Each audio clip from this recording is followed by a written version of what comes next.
3 months after we settled into our dream home in Oak Ridge Estates, a gated slice of suburban D.C. paradise, my world turned upside down. I'm Lauren Mitchell, a senior analyst at Homeland Security, trained to spot threats before they strike. But nothing prepared me for the threat that came from within our own neighborhood, a threat that targeted my 12-year-old daughter, Sophie, who's autistic and brilliant beyond words. Sophie's mind is a marvel, weaving math and engineering into creations that leave me in awe. After losing my husband in a military operation 4 years ago, it's been just us, carving out a life together in a world that doesn't always embrace those who think differently. Oak Ridge seemed perfect, top-tier STEM schools, a quick commute to my office, and a community billed as family-friendly. The realtor raved about the government workers and military families here, promising we'd fit right in. But they forgot to mention Vanessa Thornton, the HOA president who ruled with an iron grip and a clipboard she brandished like a sword. Vanessa was the epitome of DC elite flawless blonde highlights, designer blazers even on Sundays, and a smirk that screamed judgment. As a VP at a lobbying firm and 7-year HOA queen, she treated the rulebook like gospel and dissenters like heretics. Our first meeting was a warning I didn't catch. Vanessa swept in with a gift basket of overpriced jams and a tome of HOA regulations thicker than a phone book. "Welcome to Oak Ridge," she purred, her smile sharp as a blade. "We keep standards high here. Many residents hold sensitive positions, so security and appearances matter." Her eyes flicked to Sophie, who was lost in a tangle of wires at the dining table, building a circuit board. "Your daughter. She's special." Vanessa's tone dripped with pity. "Sophie's autistic and a genius at engineering," I said plainly. "She's working on a school project." Vanessa's nod was all fake sympathy. "How challenging?" "Just keep any quirks private. We have strict rules on noise and civil active ties." Sophie glanced up as Vanessa left. "She doesn't like me, does she, Mom?" My heart sank. "She just doesn't know you." "Honey," I lied, already sensing trouble. Trouble arrived fast. Sophie was pouring her soul into a science fair projecta miniature smart city with LED-lit skyscrapers, solar panels, and a water recycling system. It was a masterpiece, her ticket to the regional competition. Since it required power tools, we set up in the garage, door open for air. Sophie was sawing balsa wood when Vanessa materialized, her voice slicing through the hum of tools. "This noise is unacceptable." I stepped in, calm but firm. "It's a school project, and we're within permitted hours." Vanessa clutched her clipboard like a shield. "The guidelines ban disruptive active ties." I've had complaints. No neighbors were even outside, but she pressed on. "Find a more suitable hobby for your daughter." Sophie, trembling but brave, piped up. "I'm building a smart city with sustainable energy and water systems." Her excitement spilled over, but Vanessa cut her off. "Sounds complicated. Keep it quiet or take it inside." After she stormed off, Sophie's hands shook. "Did I mess up, Mom?" I hugged her tight. "Your project's incredible.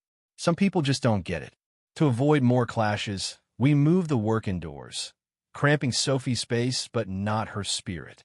She wired LEDs, programmed controllers, and built tiny buildings with surgical precision. Then came the solar panel test. Sophie needed sunlight, so we set the model on a folding table in our fenced backyard, hidden from the street. 30 minutes later, my phone pinged. An HOA violation notice demanding the unauthorized structure be removed. I called Vanessa, reasoning, "It's a temporary school project gone by tonight." Her voice was ice. "Rules don't bend, Ms. Mitchell. No structures without approval, a 6-week process, and a due law, 250 fee." I was floored. "It's a science project on a table." She didn't budge. "Remove it or face due law 100 daily fines." I filed for an exemption, explaining Sophie's needs. Denied. Sophie, heartbroken but determined, snuck the model out for brief tests when Vanessa wasn't prowling. The breaking point came on a Saturday. Sophie had a breakthrough with her solar system and needed a full day's test. We set up early, and I promised to watch from my office window during a quick video call. Mid-meeting, I saw Vanessa slip through our side gate. I bolted outside, but it was too late. She'd torn apart Sophie's model cardboard shredded, balsa wood crushed, circuit boards stomped to bits. "What are you doing?" I screamed, yanking her back. "Enforcing the rules," she snapped, brushing off her jacket like she hadn't just shattered child's dream. Sophie ran out, saw the wreckage, and collapsed, her hands hovering over the ruins as if touching them would make it real. "You broke it," she whispered, her voice breaking. "Why?" "Rules are rules," Vanessa said, cold as stone. "Your mother was warned." Before I could respond, our neighbor, George Carter, a retired judge, stepped forward, phone in hand. "I recorded everything," he said, his voice grim. "This is vandalism, Vanessa." She didn't blink. "I was correcting a violation. The bylaws allow it." Sophie was spiraling, rocking and sobbing, lost in a meltdown. "Leave," I told Vanessa, my voice low with fury. "Now." She sneered, "I'll document your defiance," but retreated. It took an hour to calm Sophie enough to get her inside, where she hid in her room, broken. Dr. Lisa Bennett, Sophie's therapist, rushed over. After seeing Sophie, she was blunt. "This isn't just disappointment, it's trauma." For an autistic child, this project was her anchor. Its destruction feels like the world betraying her. She prescribed therapy and warned against further contact with Vanessa. That night, as Sophie slept fitfully, I sat at my kitchen table, my DHS training kicking in. This wasn't just about a project. It was about power, prejudice, and a bully targeting my daughter. I dug into Vanessa's reign. What I found was chilling. The HOA, under Vanessa, had a history of targeting disabled families, elderly residents, and minorities with endless fines and violations. Families have fled after relentless harassment. Worse, I uncovered financial red flags contracts funneled to Vanessa's cousin at inflated rates, fees siphoned to her firm, and missing reserve funds hinting at embezzlement. I called an emergency HOA meeting, inviting every homeowner, not just the board. George agreed to share his video. The clubhouse was packed. Vanessa sat smugly at the head table, flanked by silent board members. I nodded to George, and the video played. Gasps filled the room as Vanessa's rampage unfolded, dripping, stomping, ignoring Sophie's pleas. When it ended, people were in tears. "My daughter Sophie is autistic and a gifted engineer," I said, my voice steady but burning. "That project was 6 months of her heart and soul. Its destruction traumatized her." I passed out Dr. Bennett's report and the HOA rules, showing Vanessa's twisted interpretations. Nothing bans temporary school projects. Vanessa labeled a table a structure and denied our exemption without a vote. I dropped the bombshell. As a Homeland Security analyst, I assess threats. Vanessa's leadership is a threat discriminating against the vulnerable and mismanaging funds. I shared EVY Denke, families harassed, an elderly man fined for a wheelchair ramp, a child with Down syndrome cited for noise in his own yard. Then the financial shady contracts, missing money. Vanessa's face paled. "These claims are baseless," she sputtered. "I protect property values." I fired back. "Harassment and theft don't protect anything. They destroy communities." Residents erupted. An older woman stood. "She fined my grandson for his adaptive bike." Another added, "My mom was cited for her oxygen tank on our porch." A Marine colonel spoke up.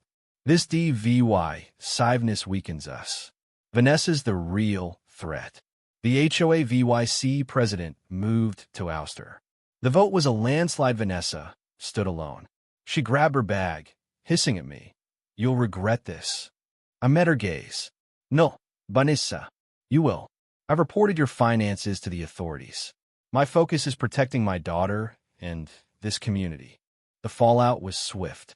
The new board, led by George, rewrote the rules to comply with ADA and fair housing laws. They formed an inclusion committee and built a STEM makerspace for kids like Sophie. Vanessa faced embezzlement charges, lost her job, and fled Oak Ridge in disgrace. I sued on Sophie's behalf. The HOA's insurer settled fast to avoid a PR disaster. Sophie's healing was slower. The trauma crushed her confidence. She refused to build, terrified of more destruction. But the community stepped up. George, a woodworker, helped her rebuild. Engineers among our neighbors pitched in. Her teacher got her an extension. 2 months later, Sophie's upgraded smart city won first place at the science fair. The local paper hailed her resilience. Oak Ridge transformed new rules-protected kids projects, and a makerspace became a hub for creativity. Sophie joined a DHS STEM program, her designs catching the eye of officials. She sees what we miss, one said. A year later, she presented at DHS headquarters, her model now featuring systems to protect the vulnerable inspired by her own fight. Vanessa's cruelty meant to silence Sophie. Instead, it forged an advocate.